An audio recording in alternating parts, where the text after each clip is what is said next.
Tomahawks, and we need a lot of other weapons that we're sending to Ukraine. One of the reasons we want to get this war over is exactly that. It's not easy for us to give. You're talking about massive numbers of very powerful weapons. So that's one of the things we'll be talking about. Hopefully they won't need it. Hopefully we'll be able to get the war over with without thinking about Tomahawks. I think we're fairly close to that. Yeah, go ahead. President, yeah, please. Just you to understand. So for today, of course, we want to finish this war, but the war is another technological war. You don't use just Tomahawks. If you want to target a military goal, you need thousands of drones. It goes together with such missiles. Ukraine has such thousands of our production drones, but we don't have Tomahawks. That's why we need Tomahawks. But United States is a very strong production, and the United States has Tomahawks and other missiles, very strong missiles, but they can have our thousands of drones. That's why where we can work together, where we can strengthen American production. And so just so that I understand, so you're suggesting kind of a trade. If President Trump okays Tomahawk missiles to help you launch... Yes, it's about Russia, military goals. It's only about military goals. Right, but then you would authorize some kind of an exchange where... Yes, of course. The US yes, we Ukrainian. have proposition. We have brief proposition with our drones. President Trump, I don't mean to be brokering an arms deal here, but is that something that you would be interested in, Ukrainian drones? We are, yeah, we would. We have a lot of drones right now. We build our own drones, but we also buy drones from others, and they make a very good drone. I mean, drone warfare has really come to the fore over the last couple of years because of this war.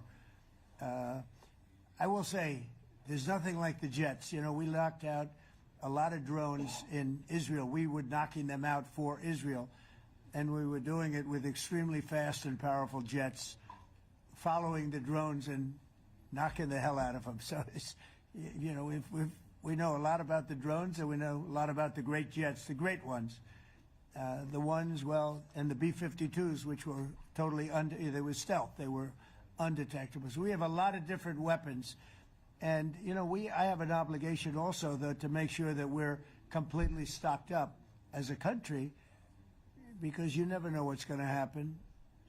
In war and peace, right? You never know what's going to happen. So we're going to be talking about Tomahawks, and would much rather have them not need Tomahawks. Would much rather have the war be over, to be honest, because, you know, we're in it to get the war over. We're selling a lot of different types of weapon, as you know, to the European Union. We're not in it for that. We're in it to get it over. We're losing thousands of people a week. Thousands of people, Russian, Ukrainian, and mostly soldiers. I mean, mostly soldiers. But we're in it to see that end. And if we can end quickly, and I think we can. I mean, I had a very good talk yesterday. We're going to be talking about it. But I had a very productive talk yesterday with President Putin. We'll see what happens. But the war in the Middle East was far more complicated. We got that one done. And I think we have a good chance. I think President Zelensky wants it done, and I think President Putin wants it done. Now all they have to do is get along a little bit. Can you give us an update on the trade negotiations with China, or perhaps Secretary of Defense? Yeah, I will, and I'm going to let Scott do that. But I think we're doing very well. I think we're getting along with China. China would like to have something. As of this moment, we'll be meeting in a couple of weeks. We'll be meeting in South Korea. You think myself. Go forward? I think so. It looks like it's going forward. I think so. They want to meet. We like to meet. I have a very good relationship with President Xi, and we're going to see what happens. But, you know, for years we were taken advantage of by China very badly. We were losing hundreds of billions of dollars a year to China. We really built their military, if you think about it. The kind of money that presidents allowed to be lost to China was just insane. And then when I came into office, as you know, I put very severe tariffs. So we took in hundreds of billions of dollars in my first term from China. Biden let that go because it was so much. He let it continue, but he gave all sorts of exceptions. And by the time you looked at it, Scott, I would say there wasn't it wasn't the same thing. He would give an exception for anything. If you got up and went out to dinner, he'd give you an exception. So it wasn't the same thing. But I put on very serious tariffs, and we took in hundreds of billions of dollars. And then I left office. The election was rigged. I left office, and that was the story.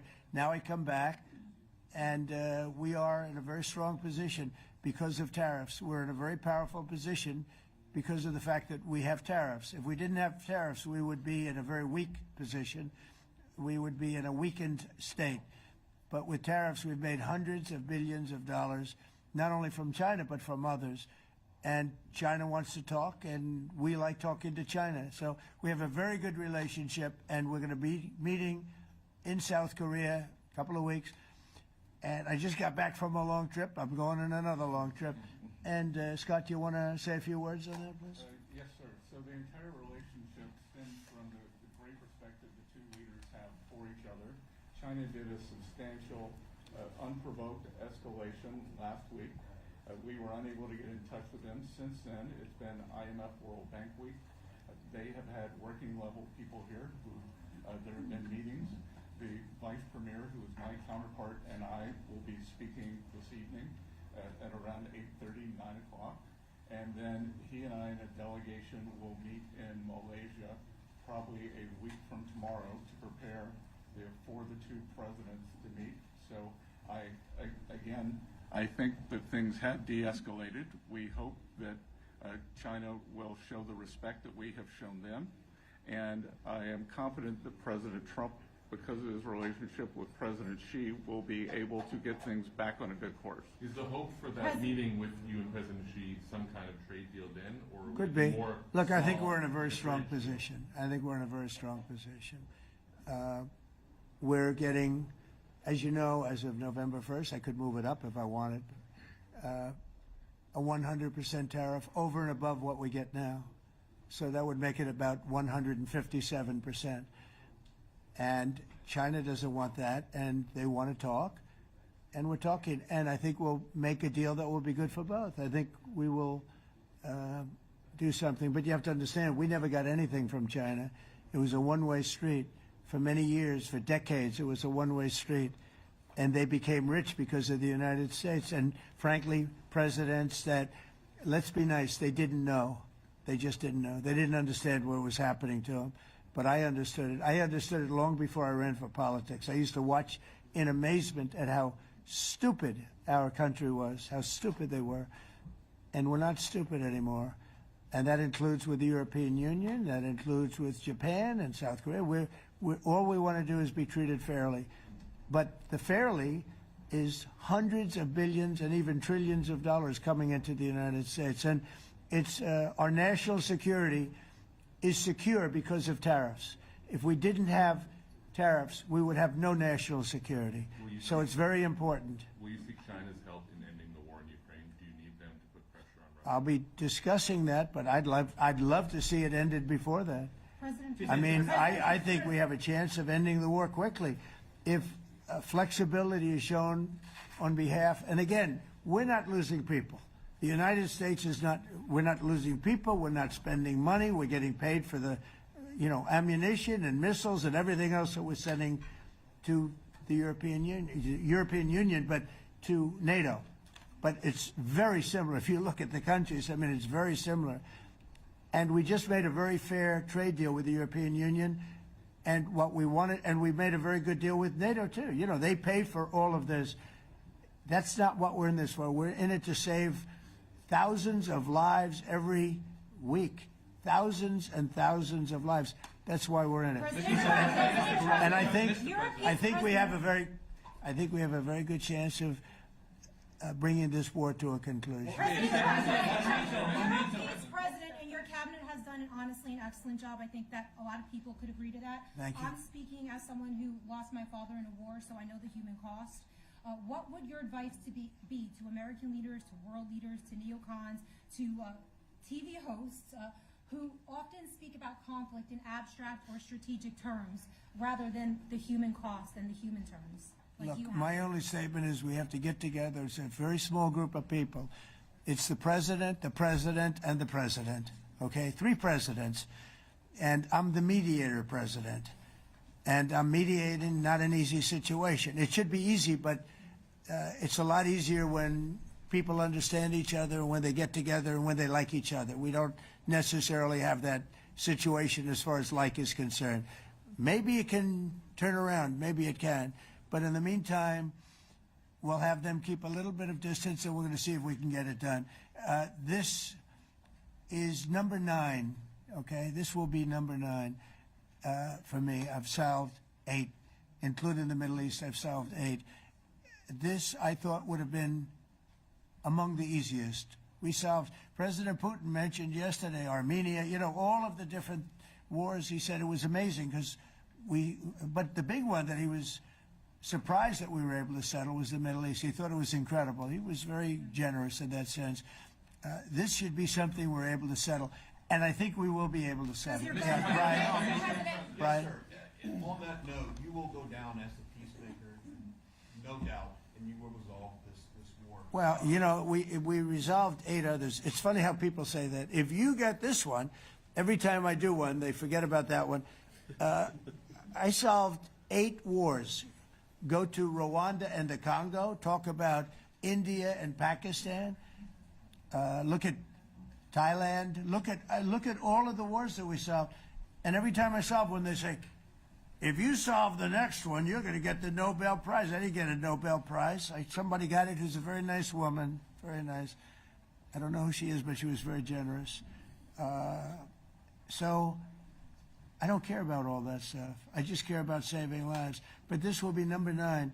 But every time I solve one, they said, sir, if you solve one more, you're going to be known as a peacekeeper. So to the best of my knowledge, we've never had a president that solved one war. Not one war. Bush started a war. A lot of them start wars, but they don't solve the wars. They don't settle them. And especially when they have nothing to do with us. I guess just about all of these wars had nothing to do with us. But I saved tens of millions of lives. The Prime Minister of Pakistan said, I saved millions of lives in interceding on Pakistan, and you look at Pakistan and India as an example. That would have been a bad one, 2 nuclear nations, right? So I say this, this is pretty much the last one, although I do understand that Pakistan attacked, or there is an attack going on with Afghanistan. That's an easy one for me to solve if I have to solve it. In the meantime, I have to run the USA, but I love solving wars. You know why? I like stopping people from being killed, and I've saved millions and millions of lives, and I think we're going to have success with this war. Wait, please. This, President Zelensky, this is your 3rd time over here. Oh. And by the way, you look excellent. Thank you, sir. Thank you. For you, by the way. This is your 3rd time here. How different sitting across from the president is this time versus the 2 previous times here at the White House, and how confident are you hearing the success rate of solving these prior wars that he can get this war solved? First of all, about suit. The same suit because the same president. It's very simple. The next president will have another suit. Yes. About our relations with President Trump, I think we have important dialogues, and I think we begin to understand each other. Yes, and I know that President is briefed very well about the situation in the battlefield, and he knows a lot what's going on in the battlefield in Ukraine, and I think it really helps when you know a lot of things, a lot of details about one or another war. It helps a lot, but we are still in war, and I hope we can manage. You have been clear It's that there are some important. countries that are not meeting their commitment. You pointed out Spain. They said that it's impossible. No, Spain has not come through. No, Spain has not been loyal to NATO. Spain has been, they're the only one. Everyone went up to, as you know, I mean, you were at 2% and they all went up to 5%, but Spain disagreed with that. I think Spain should be reprimanded for that. I think it's very bad that they did that, but that's up to them. That's up to NATO and Spain. From your options, they cannot be expelled from NATO. Can they or not? They cannot, according to the treaty, but they also claim that they are protected by the European Union umbrella for trade. Well, the other people, many of the other countries are in the European Union too. They're not complaining, right? President tell you that Putin is serious. That's interesting. Mr. President. Their perspective. Yeah, please go ahead. Thank you, Mr. President. Do you think you can carry the momentum from the Middle East deal over to this deal? And if I do. So, how does that move the needle? Yeah, I do. I think we carry a lot of momentum, a lot of credibility. Getting Middle East done was very important. Nobody thought it could be done. That was one nobody thought could be done, and we got it done. And a lot of that was the big hit that we put on Iran with respect to the nuclear. They took that was an unbelievable military maneuver, the B-2s, and many other planes involved, by the way, but the B-2s.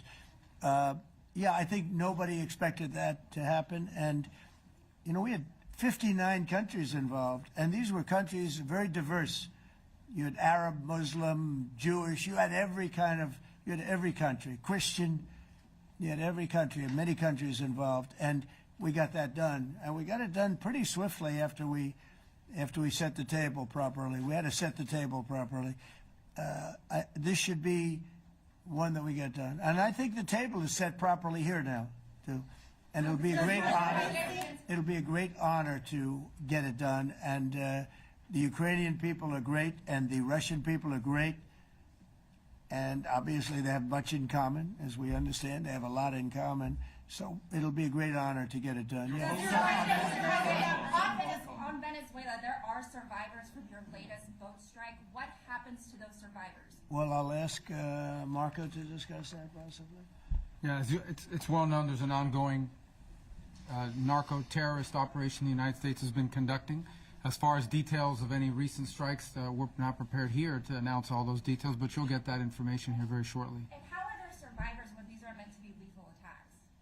Yeah, again, I mean, we're undertaking these operations against narco-terrorists. That's what these are. These are terrorists. Let's be clear. And but as far as the details of any recent operations, when we are prepared to announce those, we will, as the president has consistently done. So you may get something on that later today. Let me ask you, that was in a submarine, right? We attacked a submarine, and that was a drug-carrying submarine built specifically for the transportation of massive amounts of drugs, just so you understand. This was not an innocent group of people. I don't know too many people that have submarines, and that was an attack on a drug-carrying, loaded-up submarine. Yeah. On Putin, is it your belief, as Mr. Zelensky said yesterday, that the threat of Tomahawks and costs, as Secretary Hicks put it, is that bringing him to the table, the fact that it's kind of a carrot and stick? I don't know what's bringing him to I think he wants to make a deal, that's all. I can't tell you what's bringing him. Sure, that's the threat of that is good, but the threat of that is always there. Tomahawks are very dangerous weapons. They're incredible weapons.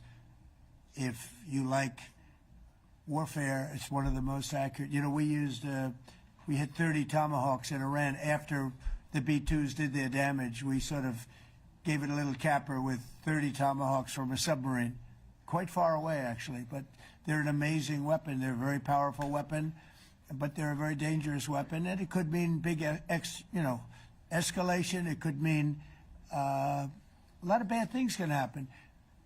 Tomahawks are a big deal. But one thing I have to say, we want Tomahawks also. We don't want to be giving away things that we need to protect our country.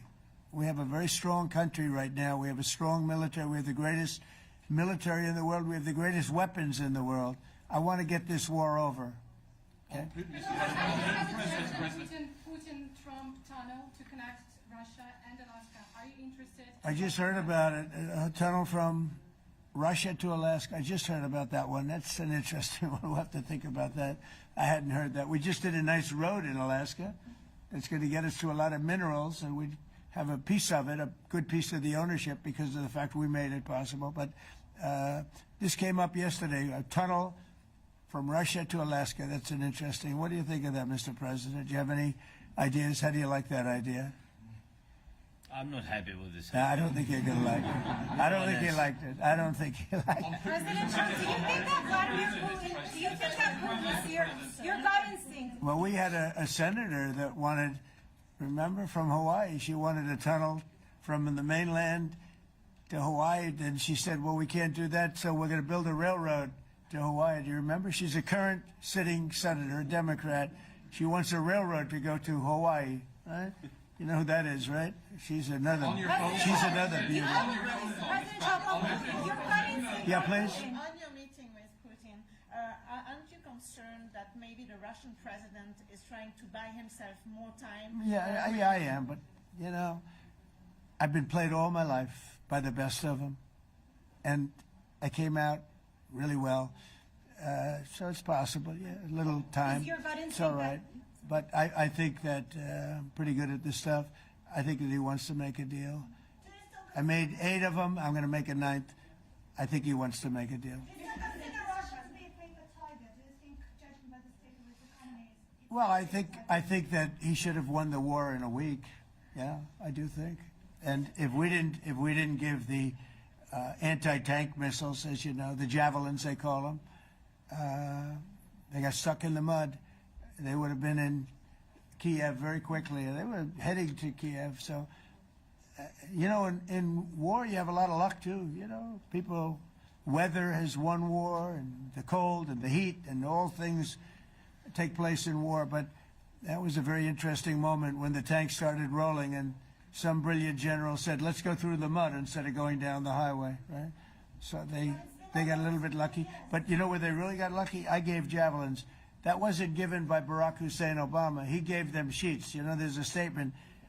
Obama gave them sheets, and I gave them the javelins. And the javelins are a devastating weapon. And that wasn't given by Obama. That was given by, because at the time it was Obama. That was given by me. So it was like one of those things. And you had hundreds of them. They're a devastating weapon. We have a lot of devastating weapons. I'd rather not use them.